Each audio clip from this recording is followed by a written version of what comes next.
ஆனா இந்த அளவுக்கு கேவலமா பேசக்கூடாதுடா. இப்ப ரீசெண்டா பாஜக மாநில பொறுப்புல இருக்கிற நயனார் நாகேந்திரன் அவர்கள் தளபதி விஜய் அவர்கள் குறித்து நாகரிகமற்ற விமர்சனம் செஞ்சாரு.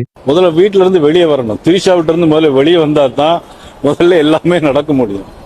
இவர் அதாவது குடும்பத்தோட நல்ல உறவு வைக்கணும். அதுக்கு சிடிஆர் நிர்மல்குமார் அவர்கள் கொடுத்த தரமான பதில நீங்களே பாருங்க. நாகேந்திரன் அவர்கள் போன்ற ஒரு கேவலமான நபர்கள் இந்த மாதிரியான ஒரு கட்சியின் தலைமை பொறுப்பில் உட்கார்ந்து கொண்டு ஒரு பொது வழியில் ஒரு நாகரிகம் இல்லாமல் என்ன பேசுவது என்று தெரியாமல் பேசிக் கொண்டிருக்கிறார்.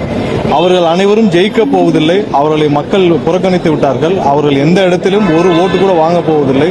ஏற்கனவே நோட்டாவுக்கு கீழே இருந்தவர்கள் இன்று அதைவிட கேவலமான ஒரு தோல்வியை தழுவ போகிறார் என்று தெரிந்து இன்னைக்கு அவர் பொது வழியில கேவலமாக தரைக்குறைவாக பேசி வருகிறார். ஐயோ, பேசாம தூங்கி இருக்கலாம்.